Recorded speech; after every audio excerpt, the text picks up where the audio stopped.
वालेकुम मैम अस्सलाम। कैसी हैं आप? I am fine. क्या करती हैं? मैं कुछ भी नहीं करती हूँ। नहीं करती। हाँ। अच्छा, आप मुझे ये बताएं, मैं आपसे पूछूंगा कॉमन सेंस का सवाल। एक ऐसी चीज़ है जो गरीब और अमीर आदमी साल में एक बार खाता है, उसका बताना है वो क्या है? हम्म, गरीब और अमीर आदमी साल में एक बार जी जी, खाते साल हैं। में एक बार। अम, आटा। अच्छा, आटा आटा आजकल आटा महंगा हुआ है, that's why I am asking. और साल में एक दो बार। चीनी भी महंगी हुई। ये चीज़ एक ऐसी है ना जो इसके अमीरी और गरीबी या इसका इससे साथ कोई तलक नहीं है, लेकिन ये साल में एक बार खाता है।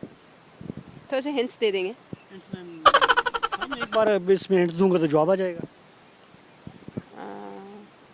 आई थिंक गोश्त। कौन सा कोई? गोश्त भी महंगा है, तो हो सकता है गोश्त ही हो। है गोश्त है, लेकिन आप मुझे ये बताएं ये किस टाइप का गोश्त है? कुर्बानी का गोश्त। Thank you sir.